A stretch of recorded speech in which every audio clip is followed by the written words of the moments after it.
sewing is a huge part of my life these days, but it hasn't always been that way. We all have to start somewhere, so in this video I'm going to wind the clock back to Christine at the age of 14. Yes, I was 14 once, and we're going to talk about my sewing journey.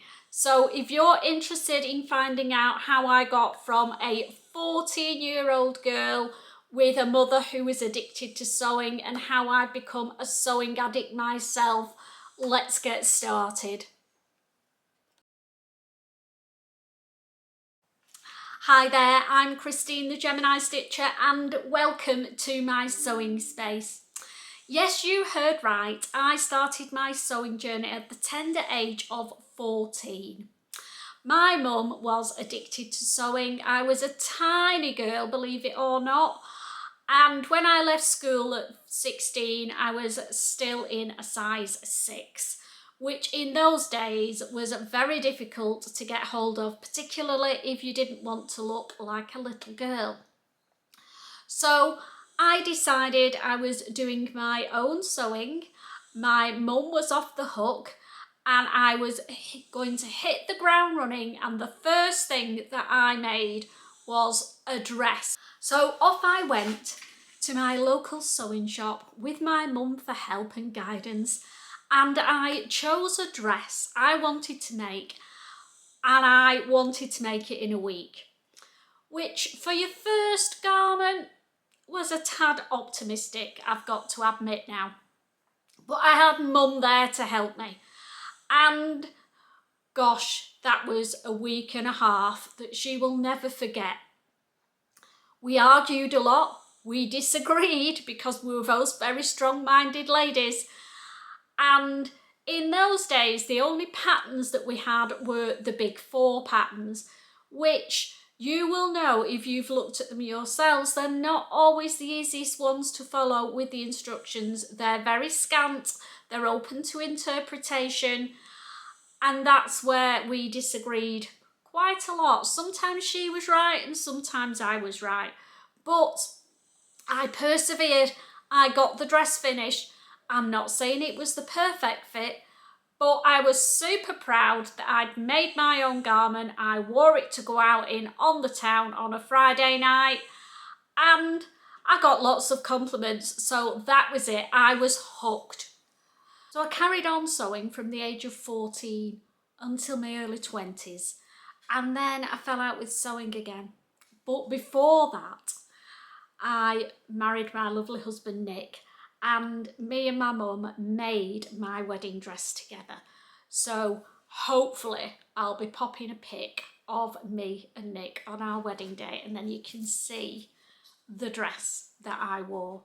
Yes, I looked very different, long curly hair, nice and slim, but you know, our bodies do a lot for us. They see us through an exciting and wonderful life, and you can't expect them to stay the same.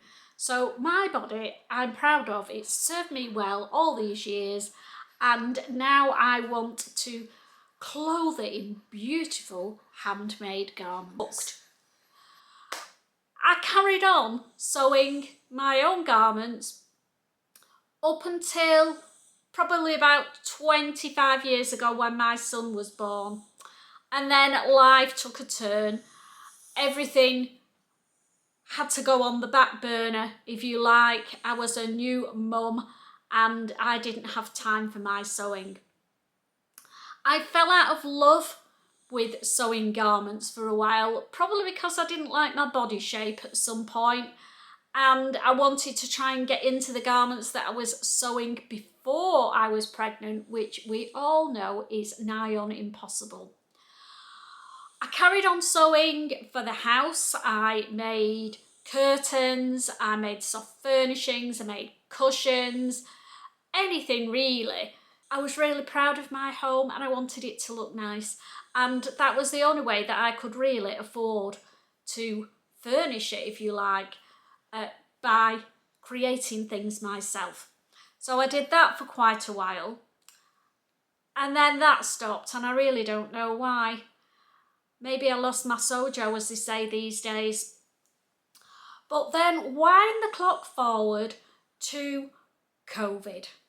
Yes, it was a nightmare, wasn't it? And it was horrendous for everybody. And my heart goes out to families who lost loved ones during that time.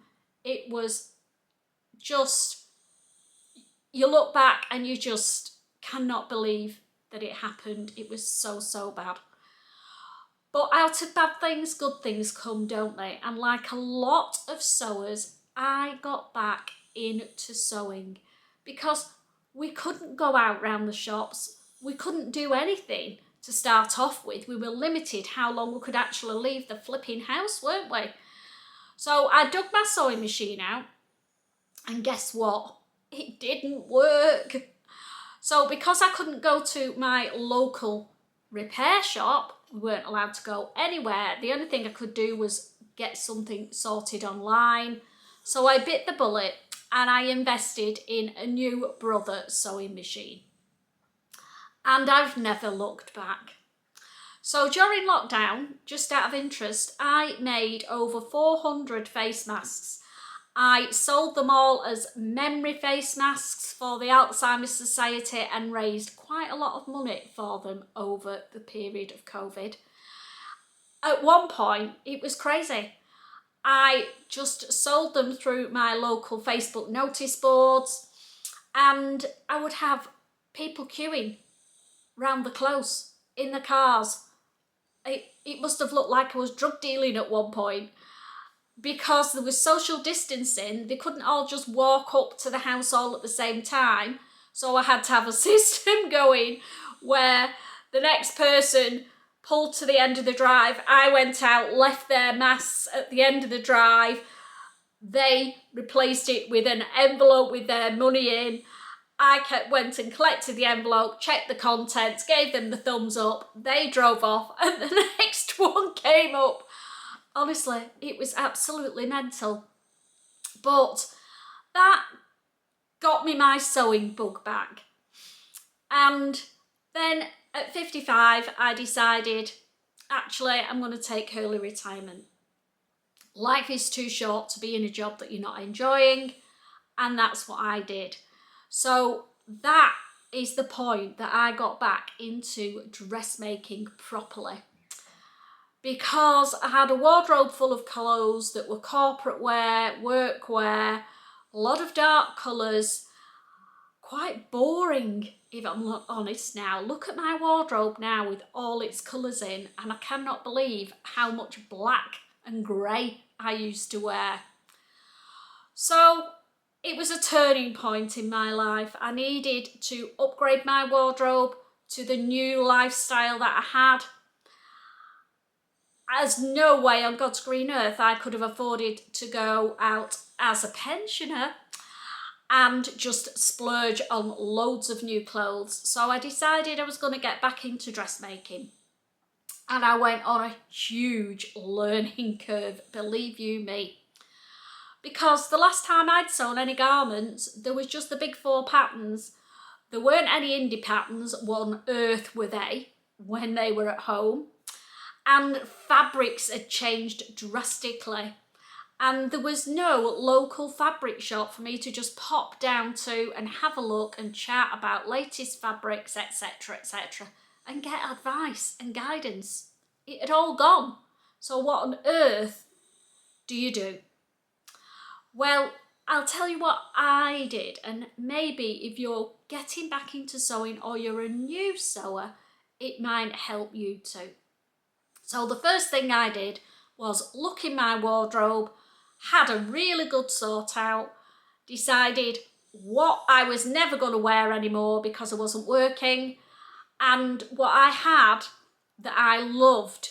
Some of the styles, I loved them, but I didn't like the colours because they were corporate colours. They were greys and blacks and navies. So I kept those. And I also kept some key garments that I still wanted to wear. And I worked it from there. So I then went and had a look online. Didn't have a clue what I was doing. And as it probably by accident, I Googled around and did for a bit, and I fell upon the fold line. And oh my goodness, did that help me heaps. It's a pattern company, if you don't know what the fold line is, and they just specialise in sewing patterns. So there were the big 4 patterns there, but lo and behold, there were all these other pattern companies that I'd never even heard of. So I got my clothes and styles that I liked, and that was my starting point, and looked for patterns that replicated those styles, and that's where I started. I then happened upon Guthrie and Garney, and they do sewing kits, as you probably all know now, but they didn't do many back then. So I thought, do you know what? I struggle with fabric. I'm trying to understand all these new fabrics that I haven't got a clue what they are. I'm just going to start by buying a few of these kits, because with the kit you get all your fabric, all your notions, and you get one of Lauren's wonderful hints and tips blogs that helps you through the pattern instructions. So that's what I did. I made the Emerson pants. I made one of the fringe dresses that was done out of a subscription, that was done out of a kit. What else did I make? I made the Joy jacket, which I look at now and I think, wow, how on earth did I do that? It's a proper lined jacket. But with Lauren's help and guidance, I got through it. And I just carried on with the kits for a while. I bought the odd pattern.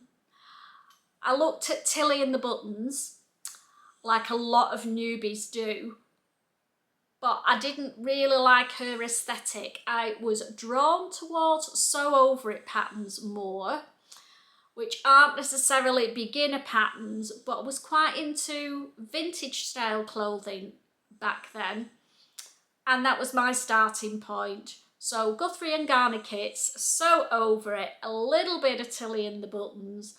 Oh, and Closet Core patterns as well. I fell in love with Closet Core patterns, and I even joined their memberships when that first came out and did a few patterns from that as well. The favourite pants that I made from the Closet Core crew were the sepia pants. Oh, to die for. Elasticated waist, lots of detail in them, easy make, could do colour blocking, do directional stripes, and it just is a brilliant trouser pattern, if you like, that's for beginners as well. And the good news is that you can now get this as a pattern. So I will pop the link to the sepias, because I would highly recommend looking at the sepia pants if you're on the lookout for some beginner friendly trousers. They're a little bit different. So I started getting into the indie pattern companies because they have a lot more detail in the instructions, and the styles are a lot more on trend. They were more me. So yeah, I got into indie patterns quite heavily, and I still use them now as a preference to the big 4 patterns. I just prefer them. I didn't understand what PDF patterns were, so that was a big learning curve, but prefer PDF patterns now because I can keep them all on my laptop. I know where they all are if I ever need to reprint them again, and if I get them printed in the wrong size, it doesn't matter, I can just pay for them to be reprinted. I get all my patterns printed at CLC print or Flamingo prints as well, and they're really reasonable in their costs, so PDF patterns don't have to be expensive. When I first got PDFs, I was printing them out at home myself and sticking them together, because who knew you could get them printed AO size? Oops. Bit of a pain, but I did that for quite a while because I was watching my costs and I thought it was cheaper. So the indie pattern companies that I have grown to love are Closet Core. I've already mentioned them. So Different Patterns, absolutely love their aesthetic. Chalk and Notch, love a bit of Chalk and Notch. Helen's Closet as well is another good one. I was quite heavily into Jennifer Lauren Handmade at the beginning because I was quite into vintage style clothes, and she's a little bit vintagey and So Different as well. But my tastes have changed quite a lot. I'm trying to find me and not be a stereotype of what society thinks that a lady who's pushing 60 should actually look like. So it's evolving, everybody's style changes, and you've just got to keep going, look at things that you like, try and replicate it, which is how I do it. So I've progressed now to the point where I try and sew in capsules so that all, or at least a good section of the things that I sew will all work together and mix and match together, so that you don't end up, oh, that blouse is lovely, make the blouse, doesn't go with anything, so it just stays on the hanger looking pretty and you hardly ever wear it. So if you've watched my channel, because yes, after getting back into sewing for a couple of years, I then bit the bullet and started my YouTube channel, which has been going for 2 years now. And I love sharing my inspiration, my ideas, how I go about deciding what I'm going to make that month and that season and even that year. I try to work in capsules. So I will look on the internet, look at one of my favourite shops, which there are a few of them. I'm very into Sezam at the moment. I used to shop at Next quite a lot, so I do look on there to get little ideas, but I'm moving away from Next. They're a little bit too corporate looking for me at the moment. White Stuff is another one that I like to look at for a casual, smart look. And who doesn't love a bit of Monsoon? You can't beat them, can you?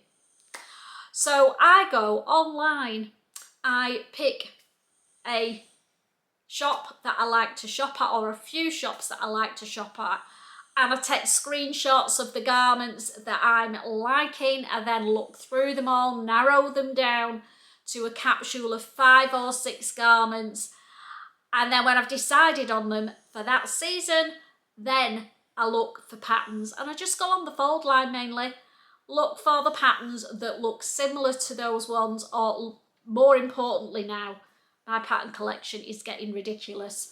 So I try to look through my pattern collection, see if there's ones that I can hack. If one's got a slightly different colour, it's a shirt and the colour's a little bit different, then just change the colour. Don't go and buy a new pattern just because the colour's not quite right. So I try and pattern hack a lot more than I used to. And then I'll go and look on the fold line and look for patterns that make that collection work, or that capsule work. And that's my starting point every season. So I did one for the beginning of spring. I did a little capsule collection, get those patterns together, and it evolves from there. So if you're struggling where to start with your sewing, then I highly recommend doing capsules. It really does work. Even if you're a beginner, just choose some beginner trousers, a top, a little jacket, a jumpsuit, just 5 garments that you want to make that are beginner friendly, and then make your fabrics all work with them. And that's what I do next. Oh, fabrics. Yes, fabric. I'm addicted to that too. Now, fabric was a huge learning curve for me. As I said, everything had changed. Everything was online. There weren't many shops open, particularly not when it was locked down. They were all closed anyway. So I got the kits from Guthrie and Garnett. They helped, and I used those as building blocks then to remake those garments and get ideas for fabrics. Yes, fabrics weren't easy for me to figure out, I've got to admit. What on earth was a viscose chalet? What was a well, I knew cotton lawn, polyester, I knew Ponte Roma, and I knew cotton jersey. That was it. So that was 5 fabrics. Oh, and denim. So yeah, 6.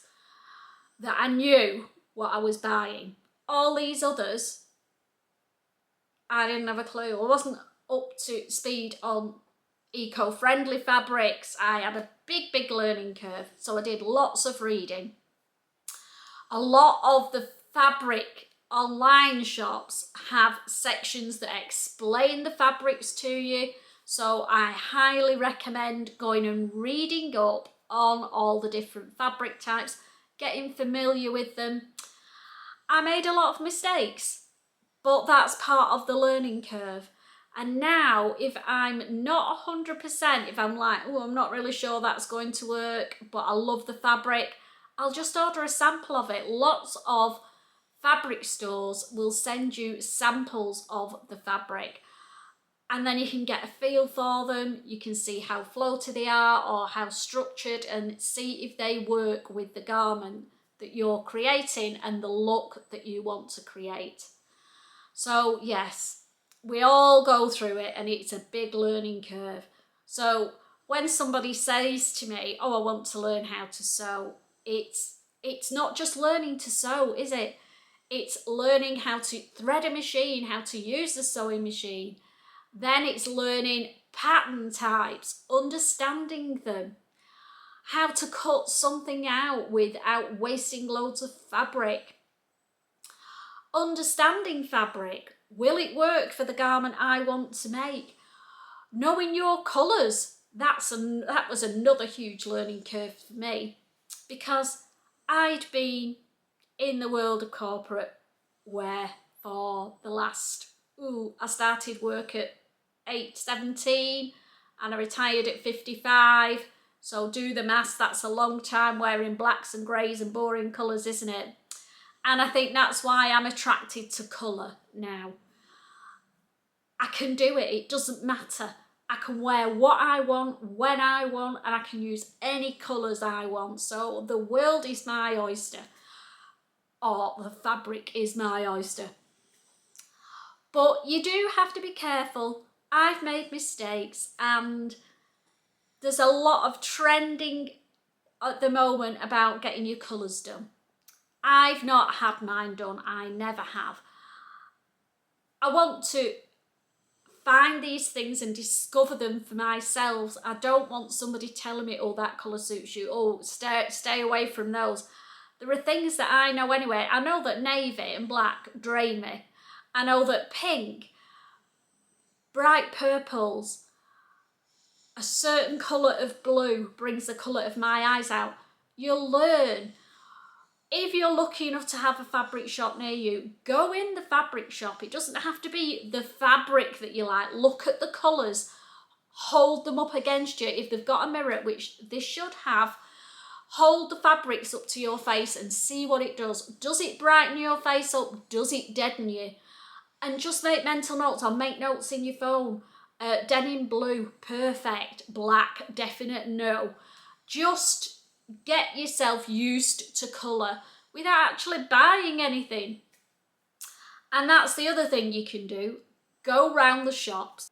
Go to your local shopping centre. Don't buy anything, just try lots of clothes on. And that's what I did as well.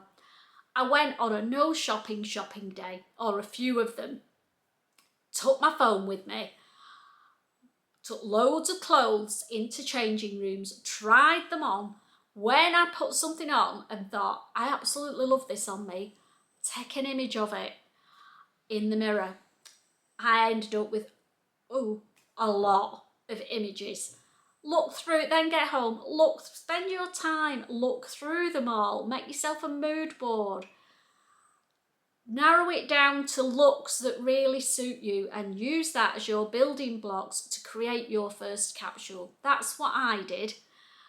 I'm not saying it worked completely, but there was structure to what I was doing, and that helped me then choose patterns and choose fabrics. So what colours and styles am I drawn to at the moment? Well, I've changed from my corporate look. I wear casual wear quite a lot. I hardly ever used to wear dresses, but I'm getting back into them now and I love making them. Sometimes they're successful, sometimes they're not. The dress patterns that I've loved recently have been from So Different Patterns. I love the one from their Paradise box they did just before Christmas. It's an A-line at the front and then cleverly cinched in at the back, so hides all the lumpy bumpy middle area that we all love to hate. So yeah, I also love their tulip dress. That's a nice easy beginner dress that I would recommend that suits a lot of body types. Trousers, I love the Closet Core Pietras. I love the sepia pants by Closet Core Patterns. Their Mitchell trousers are a brilliant wide-legged pant. I also love Maison Fauve patterns, and their Hussard jeans are my favourite jeans at the moment. So yeah, tops. I tend to do a lot of jersey tops these days, which I never used to, if I'm honest. And there's some beautiful jersey fabrics out there at the moment. I got some gorgeous fabric from the Stitch Festival from Sewing Sanctuary, and I will pop a link to Sewing Sanctuary below because I definitely want to get some more fabric from them myself. See, Fabric Addict. They do some amazing jerseys and they do matching linens to go with them as well, and I've got this idea in my head that I'm going to do the top in the jersey and a pair of trousers in exactly the same fabric but in linen to go together. Yeah, wouldn't that be amazing? I could chat for hours and hours about garments, patterns, fabrics, sewing techniques, but this was just a little taster of my journey to where I am now. So what are the plans going forward? Well, lots more colour in my life, lots of capsules. That definitely works for me. I'm halfway through doing my first capsule collection sew along, so if you've not spied that yet, I will bob the link to that below. It's a 5 garment capsule suitable for beginners, and we go through each garment in 3 videos. So first one, introducing fabric types that you might like to use, etc., and deal with the toile and cutting out. Then we hit the ground running in video 2 and do the full sew along. And then video 3 is a review of the pattern and any pattern hacks that I've decided I want to try with that pattern as well. In conclusion, if you're at the start of your sewing journey or you're coming back into sewing after a long break as I did, then follow my plan. Try clothes on. Go to the shops, try them on, look at what's in your wardrobe, look what styles you like and what suits you, and get rid of all the stuff that you don't like and start from that as your base. I'm not saying throw all your clothes out. If they're made out of fabric that you love, then keep the fabric, use it to recreate a garment that you're actually going to wear. So decide on your styles that you want to try, choose 5 garments, try and do it in capsules, and then they will all harmonise and work together. Go to online fabric stores, find out what fabric types they've got, learn about the fabric types that will work with the garments that you want to make. Do toiles, always do toiles when you're starting out. Now they can be wearable toiles, which is in a fabric that's a similar type to the one that you want to make it in, but a lot cheaper. Or you can just use old bed sheets, old curtains, anything like that, just to make a toile up. But it is better if it's done in fabric that's of a similar type, so you can get a feel for how it's going to sit and drape on you. So do a toile, make your adjustments, and then when you come to do the real garment, you stand more of a chance of it actually fitting and looking great. So I hope you've enjoyed my little journey and that I've given you some inspiration and enthusiasm and addiction for sewing, because it is a huge part of my life and I don't know what I would do without it. Take care, everybody. Happy sewing, and see you all again soon. Bye.